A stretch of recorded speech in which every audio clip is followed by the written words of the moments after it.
Welcome back to the cryptowrld channel, everyone. My name is Josh, and right now, Bitcoin is rejecting from this important area of resistance in the immediate short term, as we now have new liquidity building below the price of Bitcoin that we need to pay attention to. But while this is happening for Bitcoin, we're actually seeing a short-term bounce in the US stock market as of recording this video, which is something that we also need to pay attention to for the crypto market, alongside Ethereum, which is of course struggling at this major resistance here in the short term, while XRP is further continuing the rejection from this important area of resistance here in the short term. So I'll be talking about all of that and more later in the video, so definitely watch to the end. First of all, just before taking a look at the Bitcoin and crypto charts today, taking a quick look at the US stock market today. This is the S&P 500 index on the 4-hour time frame, and right now in the immediate short term, we're currently seeing a short-term bounce from the local lows, at least as of recording this video, continuing to play out this oversold signal that I talked about in my last video here on the channel. And so once again, as I mentioned yesterday in my last video, we hit oversold in the 4-hour RSI for the S&P 500 index, and the last time we confirmed this signal in this indicator on this time frame was back in November 2025. So multiple months ago is obviously the last time we saw this signal confirm. And typically an oversold signal is not always a bottom signal. It's possible we could continue the bearish trends later on, but at least in the shorter term for the following days, this can potentially cause a bit of a bounce or a bit of a relief, basically a break from all of the bearish price action just in the shorter term. But once again, it's not necessarily guaranteeing that the bottom is in. But at least for now, once again, this could potentially help Bitcoin and crypto just in the immediate short term. So keep that in mind throughout the video. And if we're taking a look at the Bitcoin charts today here on the weekly time frame, nothing's really changed at all over the last 1 day on this chart right here. So of course, the super trend indicator still sitting in the red, and we still have a massive bearish divergence on the weekly Bitcoin price chart. But we're also still playing out an oversold signal in the weekly Bitcoin RSI for the first time since middle of 2022. And usually, once again, this helps to cause some sort of relief, usually a decent bullish relief over the coming weeks is still a very likely scenario. But once again, this is not necessarily a bottom signal like what we saw in the middle of 2022. Yes, we saw a decent bullish relief over the next 1 month or so, but that was not the bottom of the larger bearish trend. And if we're taking a look at the 3-day Bitcoin price chart, of course, we're also playing out this oversold signal in the 3-day Bitcoin RSI, obviously still in this range, bouncing between support and resistance, but obviously slightly leaning towards the bullish direction, potentially coming in for another test in the coming days or weeks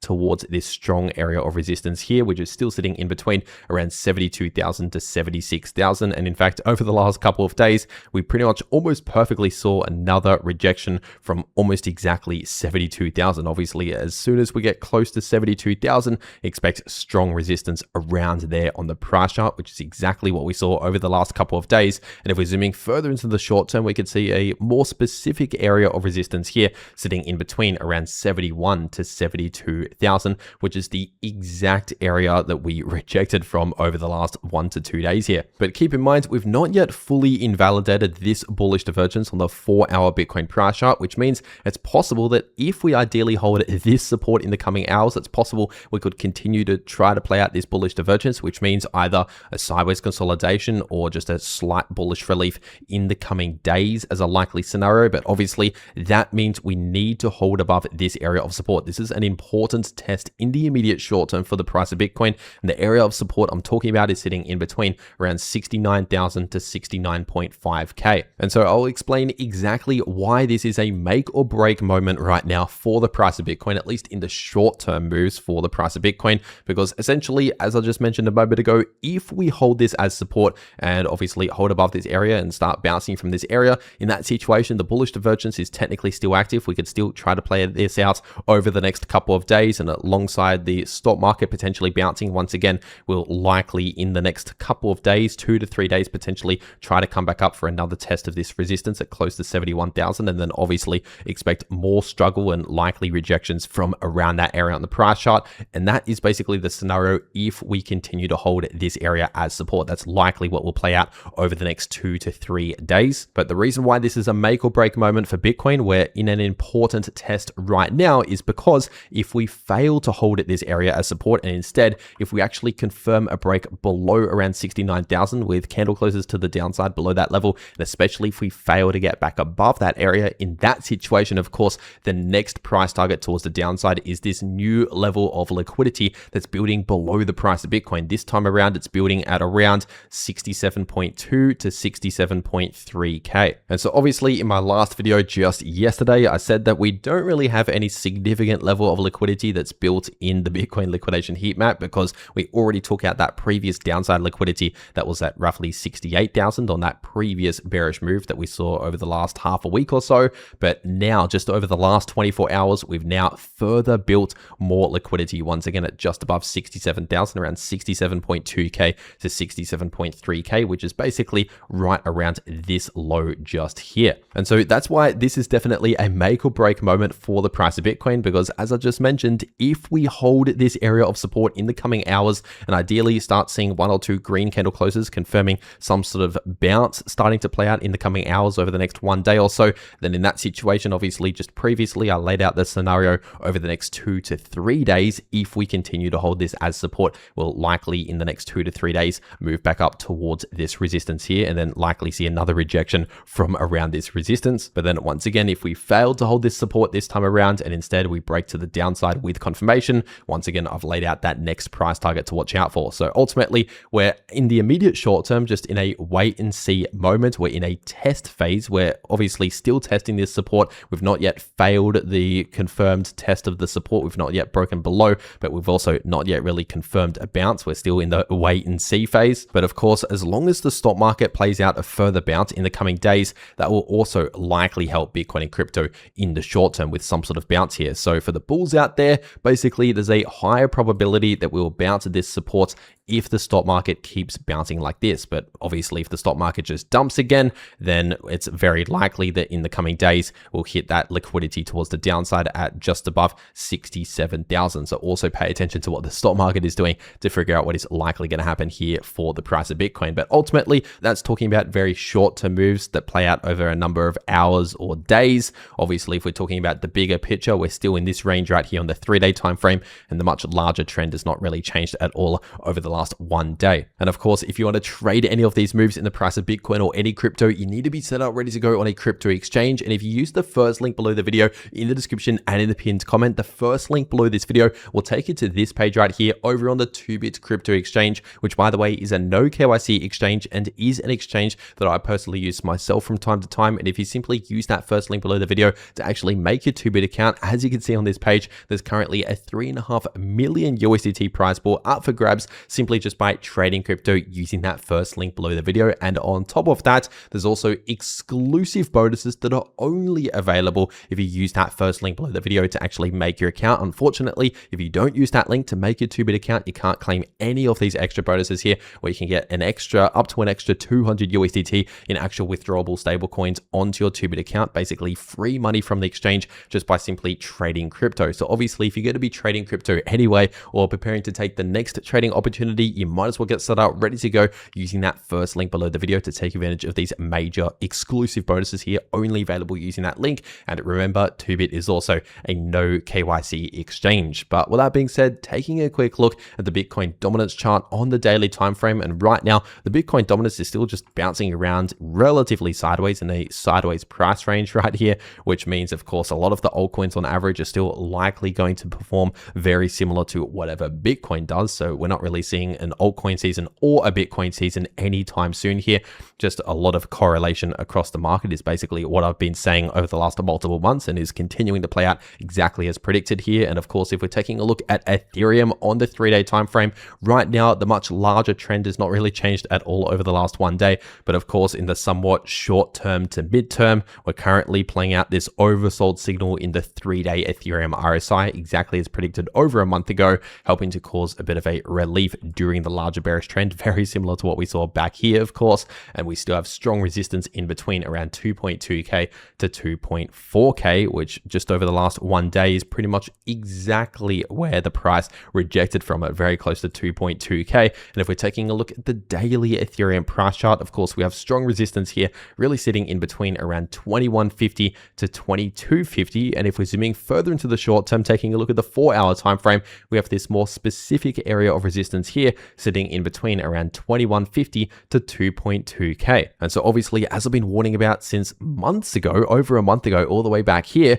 of course, this is the area on the price chart where the price is most likely going to reject from or struggle at. And of course, since I've been saying that all the way back here, that's exactly what we've just seen again for another time. We've seen this multiple times over the last 1 to 2 months at this exact area of resistance. And so once again, I'll make the same warning for future reference. If the price ultimately gets back up towards around 2150 to 2.2K, expect the price to struggle or likely reject from around that area on the price chart. And as for support, we have a lot of support at just above $2,000, around 2020 to 2030. And we also have significant support in this area in between around 1910 to 1930. And overall, the price of ETH will likely just kind of bounce around relatively sideways in a range in the shorter term, at least over the coming days, following somewhat similar price action to Bitcoin just in the short term here is a very likely scenario. And if we're taking a look at XRP on the weekly time frame, if we're talking about the much larger, longer term multi-month trend, technically this is still currently bearish. We've not yet fully confirmed any reversal or end to the larger bearish trend, but in the somewhat short term to mid-term situation, of course, we're still holding above this crucial area of support here, still sitting in between $1.30 to $1.40. So continue to expect strong support in that area, as I've been actually talking about here on the channel for around half a year now, since all the way back up here when the price was at close to $3. I've been talking about $1.30 to $1.40 as a major price target and area of support to watch out for. You can even check my videos all the way back then. And if we're taking a look at XRP on the 4-hour time frame, looking at the very short-term moves, of course, we've just seen another perfect rejection from this exact area of resistance that I've been warning about, sitting in between $1.45 to $1.47. And so at least for now, the price of XRP is basically just in a sideways price range, chopping around relatively sideways between support and resistance. So obviously, we've just seen another rejection from this resistance at $1.45 to $1.47, but we also have a lot of support at roughly around $1.35 is where this strong support is starting, potentially even slightly above that level at $1.36. Start to expect a decent amount of support around that area on the price chart, and especially as we enter into the lower $1.30 range, we have strong support in that area. And it is very likely that in the coming days, the price will just basically remain in this range right here, bouncing around between this support and this resistance, at least over the coming days, is a very likely scenario for the price of XRP. And if we're taking a look at Solana on the 3-day time frame, it's a similar situation here. Once again, the much larger or longer term trend is technically still bearish, but the short term and mid-term situation is obviously playing out this relief, playing out this oversold signal exactly as predicted over a month ago, continuing to hold above the local low, which is obviously what I talked about all the way back then. So right now, that is still playing out very nicely here on the 3-day time frame, bouncing between this support and this resistance. We still have strong support in this area in between around $75 to $80, and strong resistance in this area sitting in between around $95 to $105. And if we're zooming further into the short term, taking a look at the 4-hour time frame, just over the last 1 to 2 days, obviously we started to break out above this short-term resistance here, which was sitting in between around $88.70 to $90.70. But as of recording this video, we're actually getting very close to potentially breaking back below this area. We've not yet fully seen the confirmation to confirm the break back to the downside, but especially if Bitcoin and other cryptos see some sort of break towards the downside, of course, that will also increase the probability of a break towards the downside for Solana. So definitely pay attention to what Bitcoin and other altcoins are doing to figure out what is likely going to happen for the price of Solana here in the short term. But considering the lack in follow through with the latest breakout towards the upside above this short-term resistance here, this is basically telling us that we're lacking momentum to either direction. We're clearly lacking bullish momentum because we really saw no further follow through with the latest breakout. But at the same time, we're also lacking bearish momentum, at least in the short term. We're not necessarily seeing a huge crash towards these local lows all the way back down here that we formed over a month ago. At least right now, once again, we're somewhat lacking momentum to either direction. We're just seeing very short-term bullish moves and short-term bearish moves that flip very often and don't last very often, lacking momentum. So ultimately, this is all pointing towards potentially the price remaining range bound, at least over the coming days, kind of just bouncing around somewhat sideways on the price chart is a very likely scenario, at least over the next 1 to 2 days here. And if we're taking a look at Chainlink on the 3-day time frame, it's a very similar situation here. Once again, the much larger, longer term multi-month trend, technically still bearish, but the short term to mid-term situation is of course playing out the oversold signal exactly as predicted over a month ago in the 3-day Chainlink RSI, helping to cause a bit of a relief during the larger bearish trend, still bouncing between this support and this resistance. So we still have strong support in this area in between around $7.90 to $8.50, and we still have strong resistance in this area in between around $9.50 to $10. And at least in the short term, it's extremely likely that in the coming days, possibly longer, possibly another multiple weeks, but at least over the next couple of days, it's extremely likely that Chainlink will just continue bouncing around in this same sideways price range between this same support and resistance that we've been bouncing between over the last 1 to 2 months now. And so those are my expectations and the exact levels and signals to watch out for in the short term, the mid-term, and the longer term for all of these crypto assets. And obviously, if you want to get set up ready to go to trade any of these moves in the price of any crypto, check out the links below this video to those exchanges if you want to take advantage of massive bonuses that are only available using those links. And if you want to actually know how you can trade these moves no matter what direction the price goes to profit at all times in the market, then make sure to watch these videos popping up right here on your screen, because the video in the top left shows you how you can profit during bullish or bearish price action using long positions or short positions, and the video in the bottom left shows you how you can easily profit from choppy sideways price action. But anyway, that is everything that I have to say for today. I really hope you enjoyed, and I'll see you all in the next video.